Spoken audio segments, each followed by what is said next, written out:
Prenez un instant pour réfléchir. Dans ce monde rempli de distractions, combien de fois nous oublions de reconnecter nos cœurs à ce qui compte vraiment?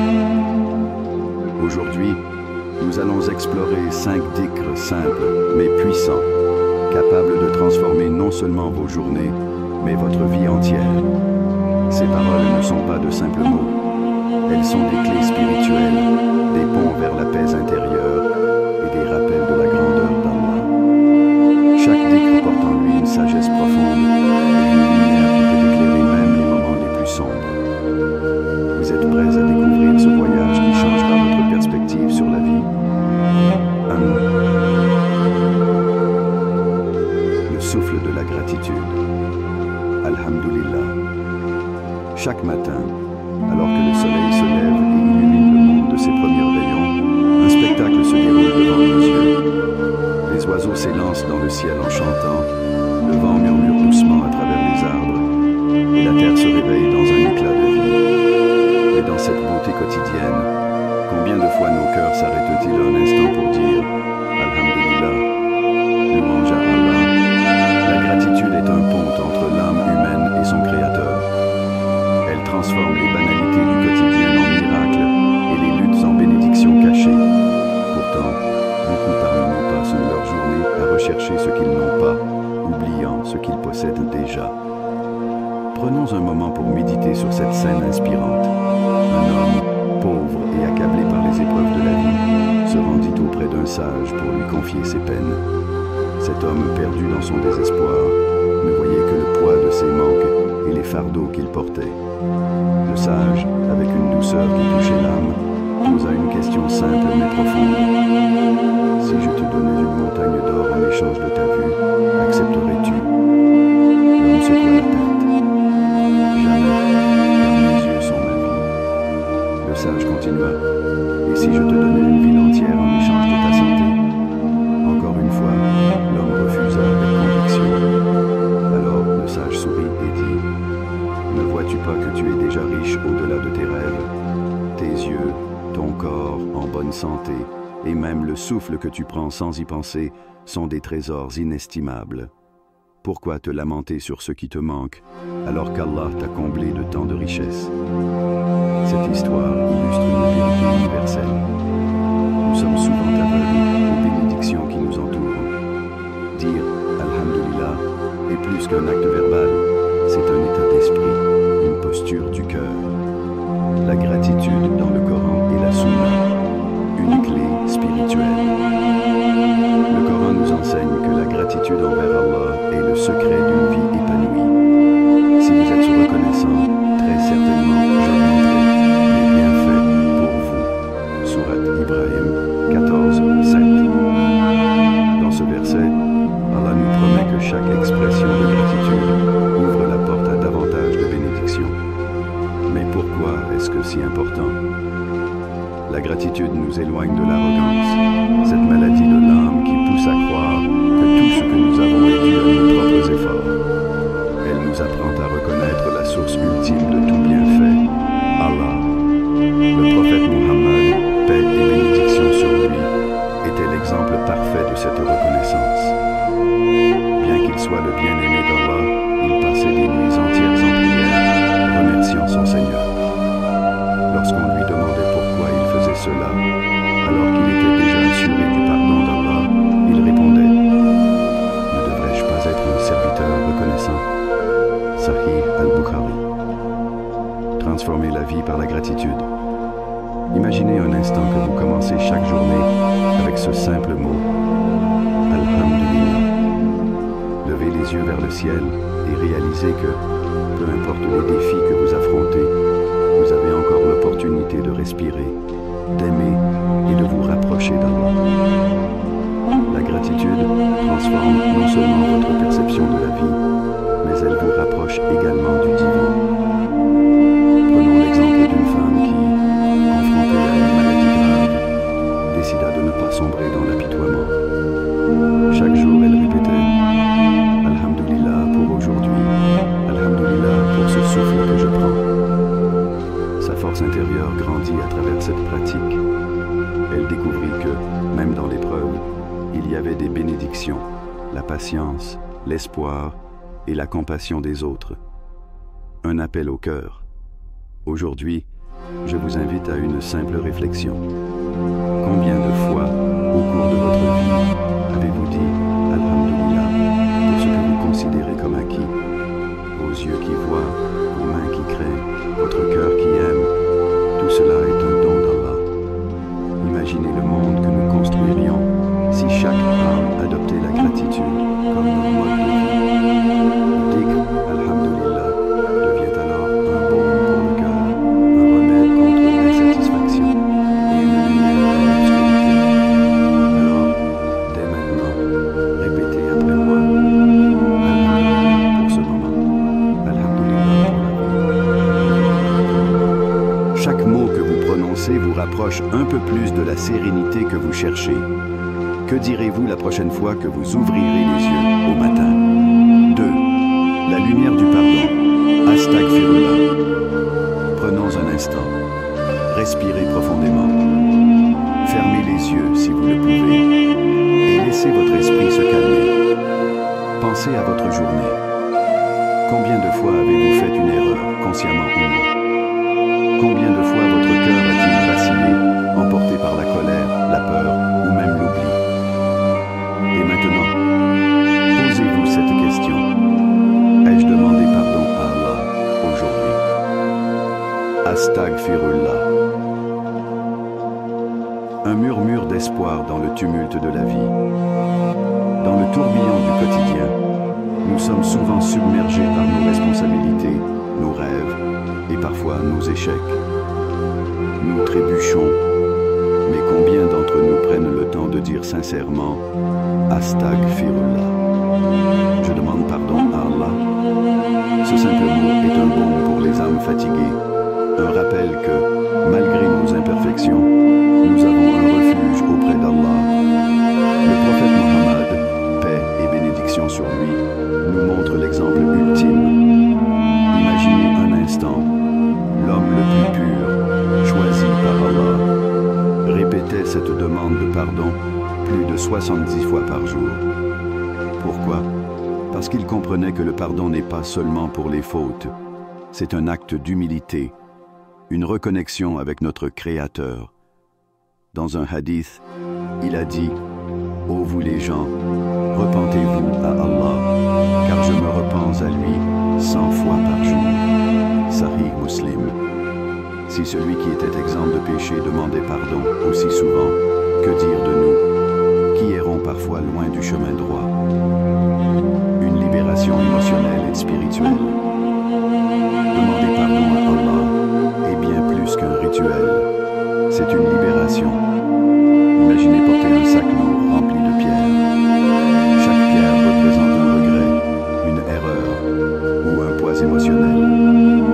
Lorsque vous dites Astaghfirullah, vous déposez ces pierres, une par une, et ressentez un soulagement profond. Combien de fois avez-vous ressenti ce poids dans votre poitrine, ce sentiment de culpabilité ou de vide après avoir fait une erreur? Vous pensez peut-être que vos fautes sont trop grandes pour être pardonnées. Mais Allah, dans sa miséricorde infinie, nous rappelle 10. Ô mes serviteurs qui avez commis des excès à votre propre détriment, ne désespérez pas de la miséricorde d'Allah, car Allah pardonne tous les péchés. Surat Az-Zumar 39-53. Ce verset est une promesse. Peu importe où vous êtes ou ce que vous avez fait, la porte du pardon d'Allah est toujours ouverte. Une histoire qui éclaire la puissance du pardon. Permettez-moi de partager avec vous une histoire inspirante. Un homme vivait une vie de péché, loin de toute piété. Un jour, il rencontra un érudit et lui demanda « Est-il possible qu'Allah me pardonne après tout ce que j'ai fait ?» L'érudit répondit avec un sourire doux « Si tu te tiens au bord d'un immense océan et que tu y jettes une poignée de sable, cela changerait-il la grandeur de l'océan ?» L'homme secoua la tête. « Alors sache que les péchés d'un être humain, aussi nombreux soient-ils, ne diminuent en rien l'immensité de la miséricorde d'Allah. » À partir de ce jour, cet homme commença à réciter « Astag Astaghfirullah chaque jour, trouvant dans ces mots une paix qu'il n'avait jamais connue. Une invitation au pardon. Et vous? Maintenant, je vous pose une question. Qu'est-ce qui vous empêche de demander pardon? Est-ce l'orgueil, la honte ou simplement l'oubli? Prenez ce moment pour réfléchir. Récitez doucement. Astaghfirullah. Écoutez ces mots résonner dans votre cœur. Ils ne sont pas une simple excuse. Ils sont une conversation intime avec votre Seigneur, une preuve de votre désir de mieux faire. Chaque fois que vous dites Astaghfirullah, vous nettoyez une tache sur votre âme, vous replacez votre cœur face à Allah et vous ouvrez une porte vers une vie remplie de lumière. Imaginez, avec chaque dhikr, un poids se soulève, une chance est donnée, une nouvelle page commence. Alors, pourquoi attendre? Dites-le maintenant. Libérez-vous. Répétez ces mots autant que vous le pouvez. Faites-en un compagnon dans chaque instant de votre vie. Qui sait combien de bénédictions cela peut vous apporter? Astaghfirullah. Un mot, une lumière, une nouvelle vie qui commence. 3. La force de la foi. La ilaha illallah. Imaginez ceci. Vous êtes seul dans un désert sans fin. Le soleil brûle, le vent soulève des vagues de sable, et votre gorge est sèche, assoiffée d'eau. Chaque pas devient un combat contre l'épuisement. Alors que vous sentez vos forces vous abandonner, vos yeux aperçoivent un puits au loin. Vous courez vers lui, et là, une source d'eau fraîche vous attend, prête à vous redonner vie. Ce puits, c'est la ilaha illallah. Il n'y a de divinité digne d'adoration comme Allah. Tout comme cette eau rafraîchit un corps fatigué, ce dhikr nourrit l'âme assoiffée, fatiguée par les luttes de ce monde. Une question à se poser. Où est-ce votre attache? Arrêtez-vous un instant. Posez-vous cette question. Quelle est ma plus grande attache dans cette vie? Est-ce votre travail, votre famille, vos ambitions, ou peut-être l'approbation des autres? Nous passons souvent nos vies à chercher des attaches éphémères, à poursuivre des objectifs mondains qui, bien que nécessaires, ne comblent pas le vide de l'âme. Mais au plus profond de notre cœur, nous savons que tout ce que nous désirons revient à une seule vérité. Allah est un. Dans le Coran, Allah dit « Et je n'ai créé les djinns et les hommes que pour qu'ils m'adorent. » Surat At-Dariyat 51-56.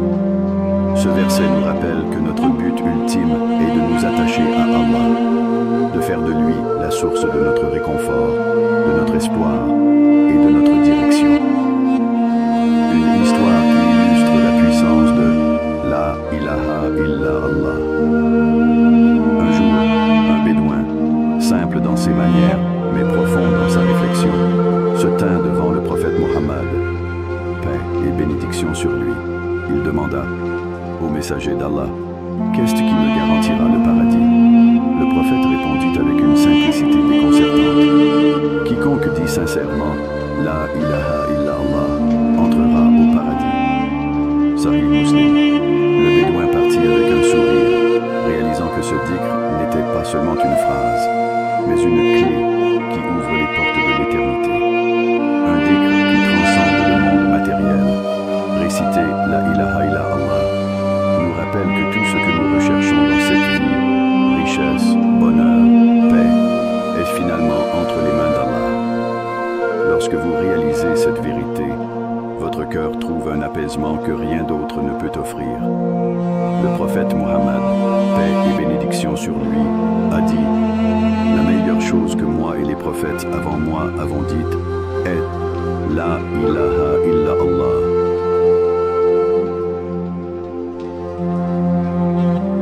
Sunan At-Tirmidhi. Pourquoi cette phrase est-elle si puissante?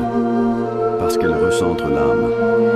Elle vous rappelle que tout ce que vous possédez, votre vie, vos biens, vos relations, ne sont qu'un dépôt temporaire. La seule réalité éternelle est Allah, une vérité intemporelle. Tout revient à Allah. Imaginez un instant que tout ce que vous possédez vous soit retiré. Votre maison, votre richesse, votre statut, tout disparaît. Que vous reste-t-il? Pour beaucoup, cette pensée est terrifiante. Mais pour celui qui a ancré la ilaha illa Allah dans son cœur, cette perte apparente devient une occasion de s'appuyer encore plus sur Allah. Allah nous rappelle dans le Coran: tout ce qui est sur elle, la terre, doit disparaître et subsistera le visage de ton Seigneur, plein de majesté et de noblesse. Surat Ar-Rahman 55, 26, 27. Cette vie est passagère, mais la ilaha illallah est une vérité éternelle. Chaque fois que vous prononcez ce dhikr, vous réalignez votre âme avec son Créateur et vous renforcez votre foi dans une réalité qui transcende ce monde. Un appel à votre cœur. Aujourd'hui, je vous invite à fermer les yeux et à répéter ces mots. La ilaha illallah. Ressentez leur poids. Sentez comment ils apaisent votre cœur et éclairent votre esprit. Ces mots ne sont pas une simple répétition. Ils sont une déclaration d'amour et de soumission à Allah. Imaginez la vie que vous pourriez construire si cette vérité guidait chacun de vos choix. Imaginez la sérénité, la clarté et la paix intérieure qui découleraient de cette attache éternelle. Alors, je vous pose à nouveau la question: quelle est votre plus grande attache dans cette vie? La ilaha illallah. C'est plus qu'un dhikr. C'est un chemin vers Allah, une lumière dans l'obscurité et une promesse d'un avenir éternel. 4. Le réconfort de la louange. Subhanallah. Fermez les yeux un instant. Imaginez-vous dans une vaste vallée silencieuse, entourée de montagnes majestueuses qui semblent toucher le ciel. Au-dessus de vous, un ciel infini s'étend, parsemé d'étoiles scintillantes.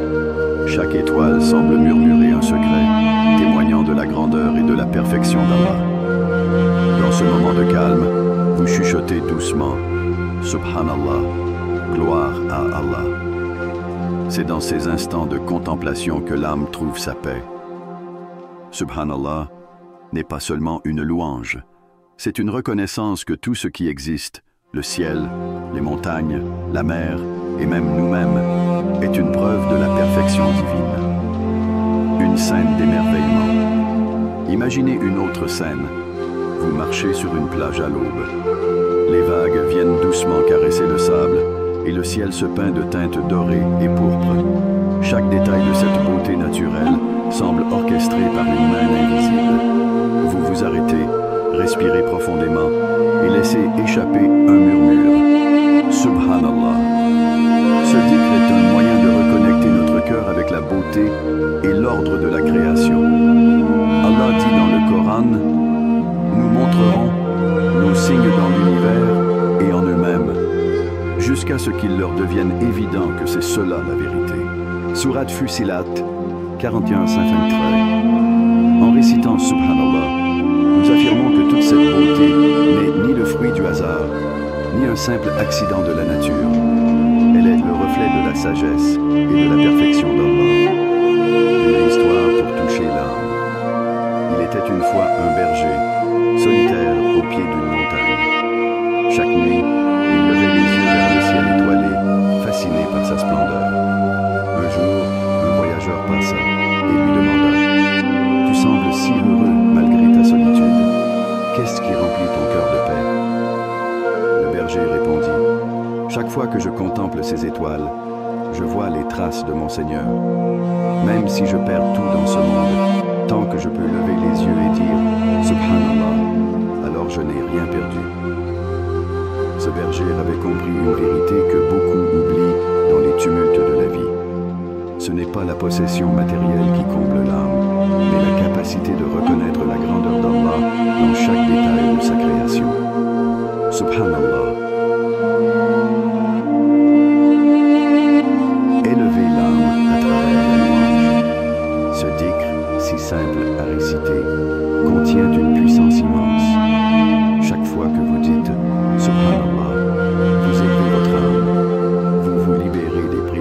conditions mondaines pour contempler la perfection divine. Allah nous rappelle dans le Coran: exalte le nom de ton Seigneur, le Très-Haut. Surat Al-Ala 87:1. Lorsque nous disons Subhanallah, nous nous souvenons que rien n'est égal à Allah. Il est au-dessus de toutes nos imperfections, au-delà de nos limites humaines. En célébrant sa gloire, nous trouvons un réconfort profond, une connexion intime avec celui qui a tout créé. Un voyage intérieur. Ressentez la gloire d'Allah. Prenez un instant pour penser aux merveilles qui vous entourent. Le battement constant de votre cœur, la chaleur du soleil sur votre peau, la complexité de chaque feuille d'arbre. Chacune de ces choses est une preuve silencieuse de la grandeur divine. Lorsque vous dites Subhanallah, vous participez à cette symphonie d'éloges qui existe dans tout l'univers. Allah dit: les 7 cieux et la terre, et ceux qui s'y trouvent, exaltent sa gloire. Et il n'est rien qui ne célèbre sa gloire et ses louanges. Mais vous ne comprenez pas leur façon de le glorifier. Surat Al-Isra 17:44. Même les oiseaux, les montagnes et les rivières récitent Subhanallah. En rejoignant cette louange universelle, vous trouvez votre place dans le vaste tissu de la création. Un appel à contempler. Alors, la prochaine fois que vous verrez un ciel étoilé, une montagne imposante ou même une simple fleur, laissez votre cœur répondre Subhanallah. Pensez à la main qui a façonné tout cela avec une précision infinie.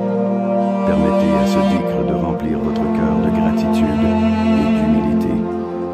Subhanallah. Une déclaration de gloire. Une reconnaissance de la perfection. Une élévation de l'âme. Que ces mots deviennent une source constante de réconfort et d'émerveillement dans votre vie. 5. La paix ultime. Allahu Akbar. Prenez une profonde inspiration. Ressentez l'air remplir vos poumons. Un rappel silencieux que vous êtes en vie. Maintenant, murmurez doucement Allahu Akbar. Allah est le plus grand. Ces mots résonnent avec une vérité universelle. Peu importe la grandeur de vos défis, de vos peurs ou de vos ambitions, Allah est toujours plus grand. Une méditation sur la grandeur d'Allah. Imaginez-vous au sommet d'une colline, contemplant un paysage infini. Les vallées s'étendent à perte de vue, les montagnes touchent les nuages, et le vent murmure des secrets que seul votre cœur peut comprendre. À cet instant, vous réalisez la petitesse de votre existence face à l'immensité de la création. Mais loin d'être effrayant, ce sentiment est réconfortant, car vous savez que le Créateur de tout cela est celui qui veille sur vous. Lorsque vous récitez Allahu Akbar, vous reconnaissez cette vérité. Allah est au-dessus de tout ce que l'esprit humain peut concevoir. Il est plus grand que vos peurs, plus grand que vos ambitions et plus grand que vos épreuves. Allah dit dans le Coran: dis, louange à Allah, qui ne s'est jamais attribué d'enfant, qui n'a point d'associé dans la royauté et qui n'a aucun allié contre l'humiliation, et proclame hautement sa grandeur. Surat Al-Isra 17:111. Une histoire qui éclaire Allahu Akbar. Un jour, un compagnon du prophète Mohammed, paix et bénédiction sur lui, se trouva face à une difficulté insurmontable. Son cœur était lourd, ses pensées tourmentées. Ne sachant où trouver la force, il alla voir le prophète et lui expliqua sa détresse. Le prophète lui sourit doucement et lui dit: répète ces mots. Allahu Akbar. Le compagnon obéit. À chaque répétition, il sentit une force intérieure grandir en lui. Ses problèmes, qui semblaient si écrasants quelques instants auparavant, commencèrent à perdre leur poids. En prononçant ces mots, il réalisa que tout dans ce monde, aussi immense ou écrasant soit-il, était insignifiant face à la grandeur d'Allah. Allahu Akbar, le dhikr de la libération. En récitant Allahu Akbar, vous réalignez votre perspective. Ce qui semblait insurmontable devient gérable, car vous savez que votre Seigneur est plus grand que tout ce que vous affrontez. C'est une déclaration de foi et une source de paix. Chaque fois que vous sentez le poids du monde sur vos épaules, prenez un moment pour vous rappeler que vous n'êtes pas seul. Allahu Akbar est un bouclier, un refuge et une affirmation que tout est sous le contrôle du Tout-Puissant. Le prophète Muhammad, paix et bénédiction sur lui, a dit: les mots les plus aimés d'Allah sont Subhanallah, Alhamdulillah, La ilaha illallah et Allahu Akbar. Sahih Muslim. Ce dhikr n'est pas une simple répétition, c'est un rappel constant de l'autorité absolue d'Allah et de sa capacité à vous sortir de l'obscurité vers la lumière. La paix intérieure à travers la soumission. Imaginez un instant que vous abandonniez tout contrôle, toute inquiétude et tout stress à Allah. Visualisez-vous comme un navire flottant sur un océan calme, porté par des vagues qui savent exactement où vous emmener. Allahu Akbar est l'encre qui vous maintient stable dans cette mer parfois agitée qu'est la vie. Allah dit: et c'est lui qui dans le ciel est un Dieu, et sur terre un Dieu, et c'est lui le sage, l'omniscient. Surat Az-Zukhruf 43-84. En répétant Allahu Akbar, vous acceptez que vous n'avez pas besoin de tout comprendre ou de tout contrôler. Vous remettez votre vie entre les mains d'Allah, le plus grand, celui qui connaît les secrets de l'univers et les profondeurs de votre cœur. Un appel à apaiser votre cœur. Prenez un moment maintenant, fermez les yeux, respirez profondément et dites ces mots: Allahu Akbar. Ressentez leur effet. Laissez-les apaiser votre cœur et calmer votre esprit. Laissez-les remplacer vos inquiétudes par une certitude sereine. Allah est là et il est plus grand que tout. Ce dhikr est une porte vers la paix ultime. Un rappel que peu importe la tempête, Allah est plus grand que ces vagues. Allahu Akbar. C'est la clé de la sérénité et la lumière qui guide votre âme vers le Créateur. Ces 5 dhikrs ne sont pas de simples récitations, ce sont des trésors intemporels, des antidotes à l'agitation de ce monde. En les intégrant dans votre vie quotidienne, vous ne faites pas que remplir vos journées de bénédiction. Vous ouvrez votre cœur à une sérénité et une connexion spirituelle incomparables. Peu importe où vous en êtes dans votre cheminement, souvenez-vous que la clé du changement réside dans la constance. Alors commencez aujourd'hui un dhikr à la fois et rappelez-vous, chaque mot que vous prononcez pour Allah est un pas vers une vie plus lumineuse, plus apaisée. Êtes-vous prêts à faire de ces mots un pilier de votre quotidien?